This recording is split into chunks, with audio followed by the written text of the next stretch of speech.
What happens when an elderly widower simply grows flowers and becomes the target of a woman with a camera and a control freak? You won't believe what she saw among his tomatoes. The first time Karen showed up in my life, I was elbow deep in compost. No, seriously, I was in the garden wearing old cargo shorts, mud on my hands, talking to my cherry tomatoes like they were grandkids. That's just who I am. My name's Elijah Booker. Retired postman. 63 years old. Widower. I don't fish, I don't golf, and I don't do bingo. I plant vegetables. That's how I grieve, that's how I heal, and that's how I stay human in a neighborhood where people seem more plastic than the fences they put up. That morning, I was helping little Maya from next door transplant a cucumber starter we'd been growing together. Her dad works double shifts at the tire plant, and her mom's off in Atlanta caring for her sister. Maya's 8. Curious as a squirrel and twice as quick. She called me Mr. E, and I called her boss lady. It was our thing. So we're out there in the soil laughing about how she named the cucumber Carl when we hear it. That sound. Click. Whir. Beep. I turn around. There she is. Karen. Sun hat. Shades. Khaki capris. Cell phone in one hand and off-brand camcorder in the other. Standing dead still at the corner of my fence like she just found a crime scene. You can't be filming my yard, I said calmly. She didn't flinch. Just squinted behind those oversized sunglasses and replied like I wasn't even a person. This is public documentation. I have every right. You're harboring environmental risks. Maya looked up at me. I gave her a look that said, go back inside, and she nodded without protest. Smart kid. I stood up slow. I'm not the type to raise my voice. I believe in eye contact, firm tone, and facts. Ma'am, I said, wiping dirt off my hands, you're pointing a camera at my property without my permission. That's not documentation. That's harassment. She tilted her head like she'd smelled something bad. I'm on the HOA board. This garden violates 6 codes, including pest encouragement and overgrowth into community sight lines. Now let me pause right here and give you the full picture. This garden she's so worried about? It's in my backyard. Fully fenced. Maintained. Not a single vine over the line. I even built raised beds so runoff wouldn't touch the shared curb. I installed rain barrels, bee houses, and made sure the walkways were wide enough for any emergency personnel to get through. I keep it tight, tidy, functional, beautiful. And yeah, there are bees. Because flowers exist. Because nature exists. But somehow to Karen, that was war. And war? It had just begun. The next morning, she filed a complaint with the HOA. I got a letter in my mailbox, folded crisp and passive-aggressive. Said I needed to submit plans for landscaping changes and cease all unapproved cultivation activity within 7 days. What does that even mean? Unapproved cultivation? It's tomatoes and cucumbers, lady. Not illegal imports. Not explosives. Tomatoes. I tried to call the HOA rep, no answer. I emailed. Got a vague response, we've received several neighborhood concerns and are investigating. I asked who filed them. They wouldn't say. Day after that she returned. This time she had a man with her. Tall, bald, sunglasses, clipboard. No introduction. Just started walking the perimeter of my yard while she whispered to him like I couldn't hear. Back there, near the trellis. I think he has compost bins. Man scribbled something down. I walked up, asked politely who he was. He held up a laminated badge. HOA Garden Safety Subcommittee. I almost laughed. Subcommittee? That's not a thing. That's just a word printed on plastic. I don't see your name listed anywhere in our HOA paperwork, I said. Mind giving me your info so I can verify? He didn't answer. Just turned to Karen and they both walked away like I'd asked them for money. That weekend I had a community potluck planned. Nothing fancy, folding tables, lemonade, grilled corn, a couple of those big church crock pots full of mac and cheese. I invited 10 families. 8 showed up. The neighborhood came alive again, kids chasing bubbles, grown folks swapping recipes, dogs wagging tails. Guess who watched the entire thing from her porch with binoculars? You already know. She didn't say a word. Didn't come down. Just sat there for hours like a hawk circling a field mouse. Next morning, I found a paper taped to my mailbox. Unauthorized public gatherings may violate HOA event guidelines. Please see handbook section 4B. It was printed in color. Glossy paper. Like she had a whole kit at home just for threatening people. I checked section 4B. It said public events require pre-approval if street blockage or amplified sound is involved. We had neither. So again, I ignored it. That's when the cameras started. Monday morning, I opened my curtains and saw a small security camera mounted high on the corner of her second-floor deck, angled directly into my backyard. 2 days later, a second one appeared, lower, aimed straight at my raised beds. Then came a third, mounted on her garage, focused on the rain barrels. It was like I was living in some kind of suburban surveillance state. I knocked on her door. She didn't open. Just shouted through the door. All devices are on my property and follow state code. Do not attempt to interfere. I went home. Printed the laws myself. She wasn't technically breaking any yet, but it felt wrong.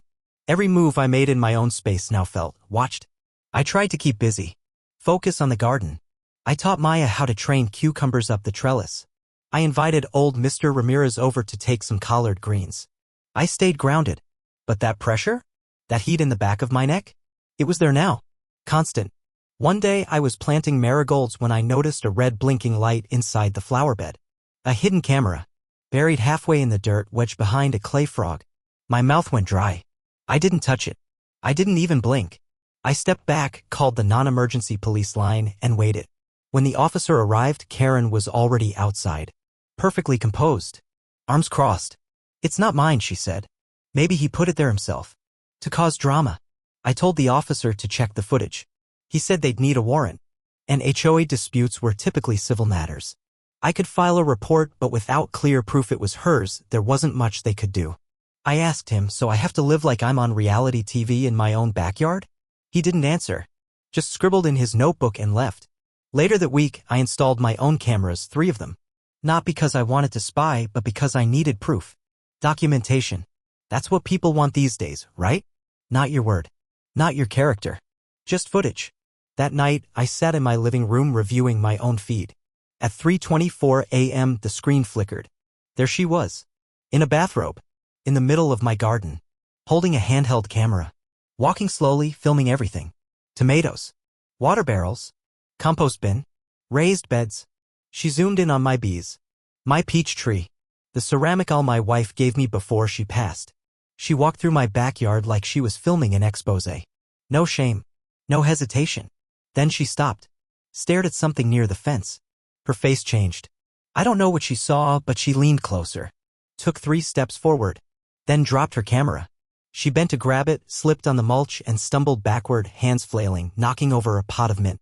She stood there for a moment. Frozen. Then turned and ran. I watched it again. Twice. No sound. Just the soft blue glow of security footage and the image of a woman realizing something she hadn't expected. We're just getting started, but trust me, it only gets more intense from here. Stay close to find out what happens when this neighbor crosses a line that can't be uncrossed. The next morning, I stood over the spot where she dropped her camera. A shallow dent in the mulch, a cracked terracotta pot, mint leaves crushed like someone had stomped through my piece on purpose. I still had the security footage from the night before. Clear as daylight, Karen wandering into my yard at 3:24 a.m. Not a flicker of hesitation in her step, like she owned the place. And then, that moment. The look on her face. The way she paused. The way she bolted. I didn't know what she saw. But whatever it wasn't tomatoes. I'd replayed it 6 times. Still couldn't figure it out. I did what any reasonable man would do, printed out the stills from the footage, timestamped and labeled, and marched down to the HOA office. It was in a small beige building sandwiched between a frozen yogurt shop and a dry cleaner. Smelled like lemon cleaner and powdered coffee. The receptionist glanced at the printouts, smiled politely, then disappeared into the back. 10 minutes later, a man in a button-down shirt and a name tag reading Martin/HOA Compliance Supervisor came out. "Mr. Booker, we understand there's been tension." I laid the photos out like playing cards. This woman entered my property at 3 in the morning. With a camera. No permission. No notice. What are you going to do about it? Martin leaned over the images. His face didn't move. Just that blank professional stare that tells you someone's about to use a whole lot of words to say nothing. Unfortunately, the HOA can't enforce issues of trespassing. That's a law enforcement matter. So you can send letters about my compost pile, but not about someone trespassing with a camera? We don't monitor homeowner behavior outside of daylight community standards. I almost laughed. You all sent me 2 violation notices about bee houses. Bee houses. But this?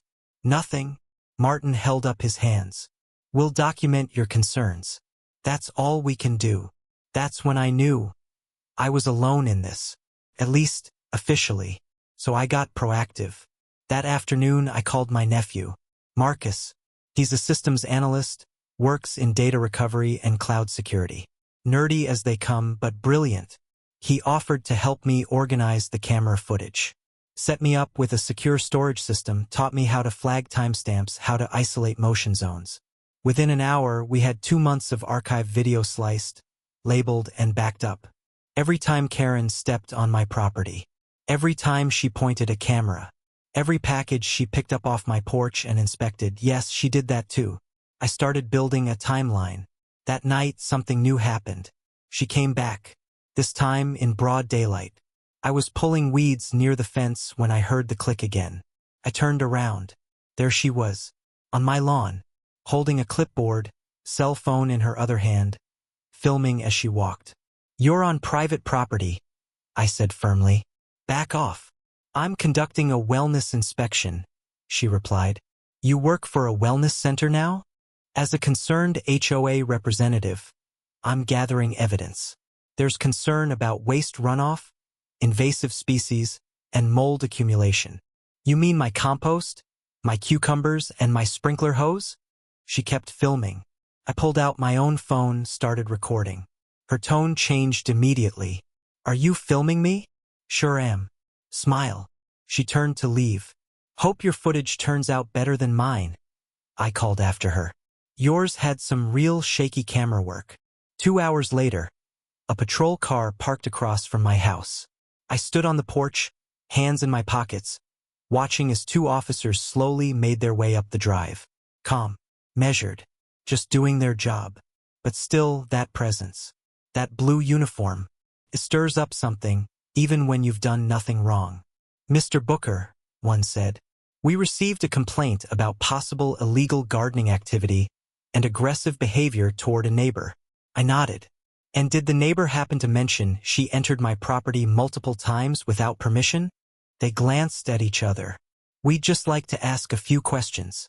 I invited them inside, offered water, showed them the footage, played them the 3:24 a.m. clip, the camera under the mint, the fence trespass. They said what officers always say when their hands are tied. "It's a civil matter. Unless there's physical damage or a clear threat, we can't do much. But we recommend you document everything." Which, of course, I already was. 2 days passed. Then came the paint. I woke up on Thursday morning to find red spray paint scrawled across my front fence. Biohazard zone. Big letters. Crooked. Messy. But bold. That was the last straw. I power washed it clean. Installed motion lights. Bolted my mailbox shut. Put up a recording in progress sign on every side of my fence. But it didn't stop. That night, my irrigation system flooded. Someone had tampered with the valves. Twisted them until the pressure burst. Water everywhere. Seedlings ruined. Half my lettuce beds drowned. The rosemary patch? Gone. I stood there in the mud, fists clenched, jaw locked, rage in my gut like battery acid. Karen came out onto her porch and just watched. No expression. Not even fake concern. Like she'd been waiting to see how I'd react. That weekend, my niece Zora came by. She teaches 4th grade. Doesn't take nonsense from anyone.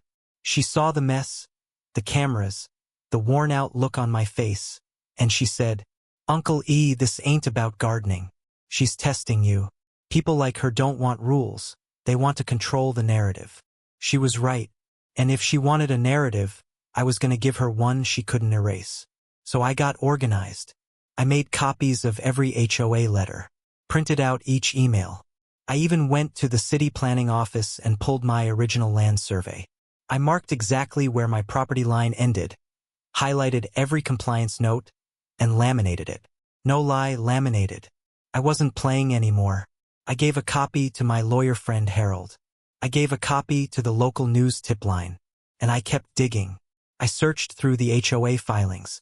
Found out Karen wasn't elected. She'd appointed herself interim head after the last board chair moved away. There hadn't been a vote in 2 years. Then I found something else. Permit.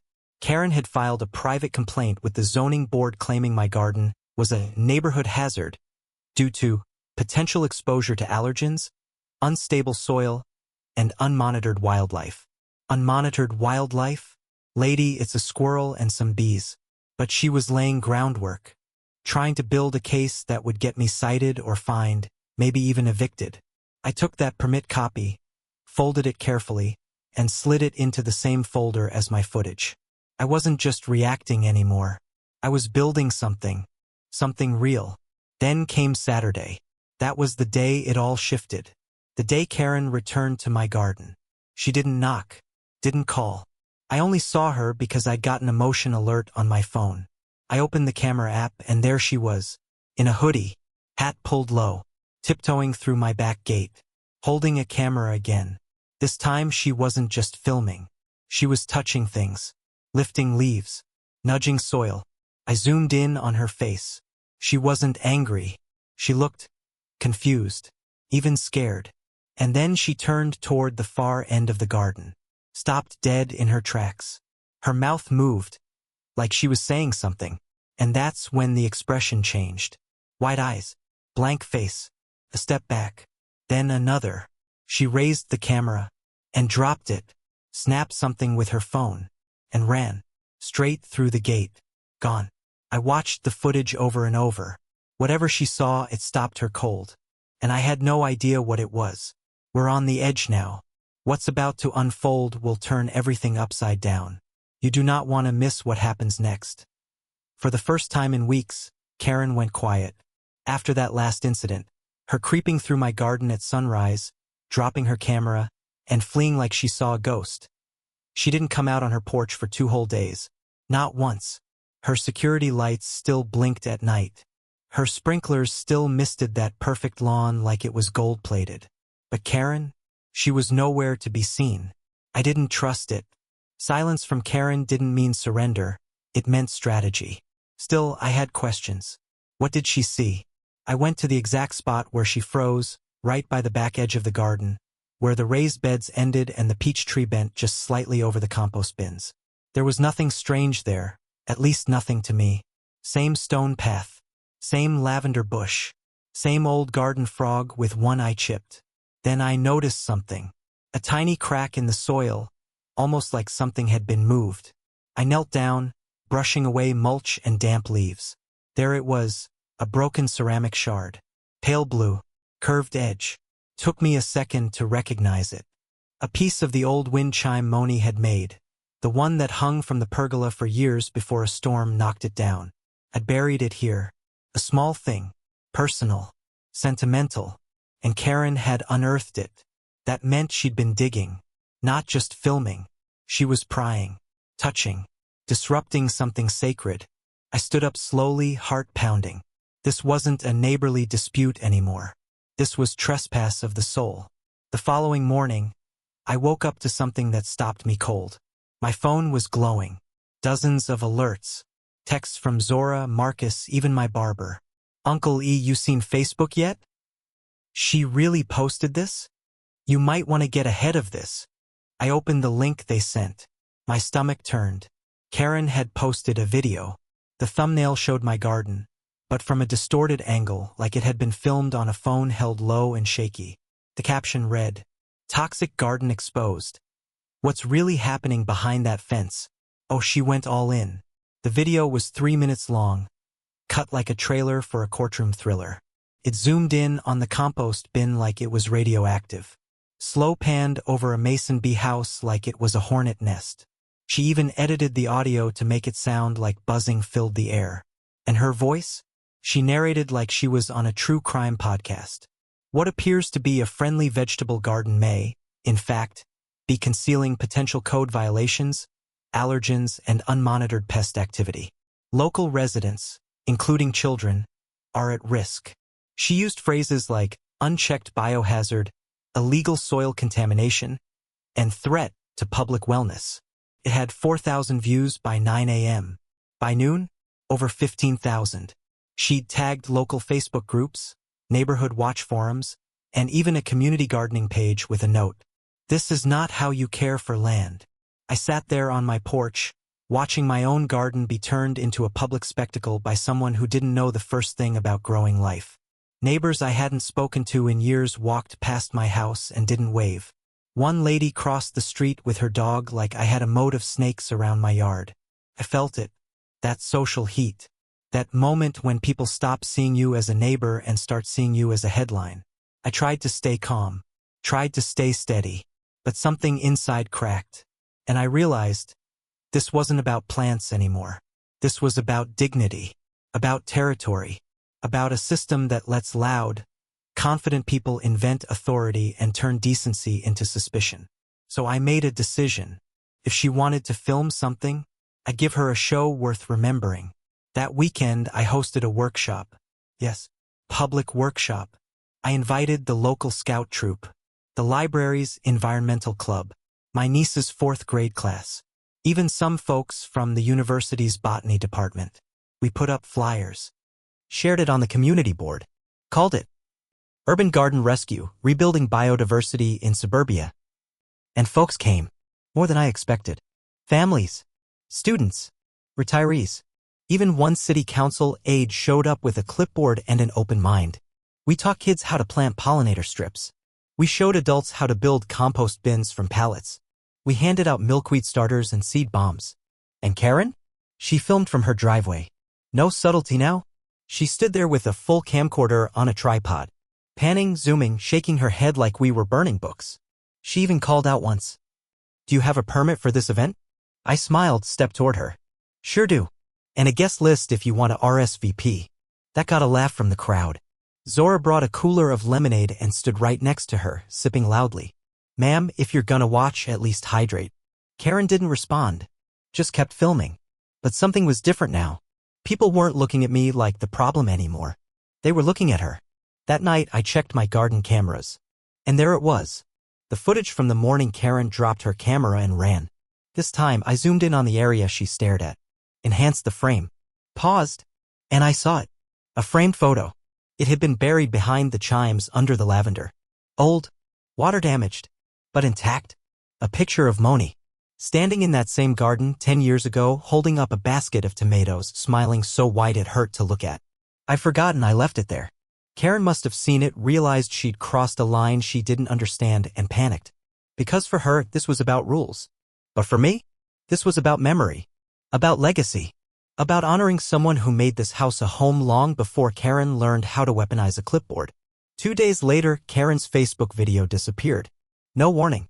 No apology. Just gone. In its place, a new post. No caption.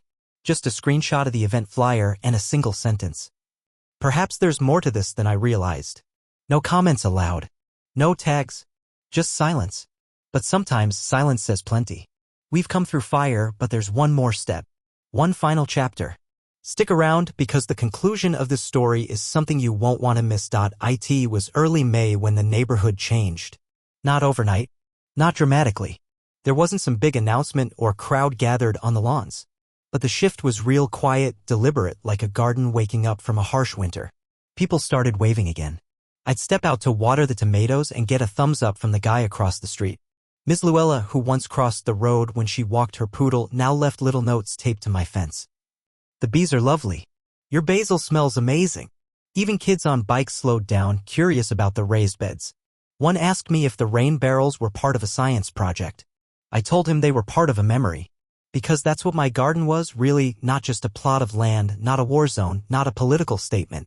It was a living scrapbook of the life Moni and I built. A place where grief could breathe. Where healing wasn't forced or polished, it just grew. And now? It was finally being seen for what it truly was. But then came the email. Subject line, HOA community concern, compliance follow-up required. I stared at it, jaw clenched, fingers hovering over the keyboard. Part of me didn't even want to open it. Not after all we'd been through. But I did. Inside was a scanned letter. Same tone as always. Same formatting. Only this one wasn't from Karen. It was signed by Leonard Graves, the actual president of the HOA board. He'd apparently returned from an extended absence. His father had been sick out of state. Said he'd recently reviewed past actions taken in his name. And he wasn't happy. It appears a number of unapproved directives were issued by an acting member who did not have proper board authorization. We'd like to schedule a community review and discuss a path forward. I read it 3 times. Karen had acted without full authority. She wasn't officially elected. She wasn't even officially assigned. She just inserted herself. Loudly. Constantly. Aggressively. And people unsure of the process let her. I printed the letter and pinned it to my fridge right under a magnet shaped like a sunflower. It stayed there like a trophy. A week later, the HOA hosted a community listening forum in the rec center. I showed up early wearing my cleanest overalls and a button-up moni once embroidered with a tiny stitched tomato near the collar. There were over 40 people in the room. Young couples. Retirees. Kids with clipboards.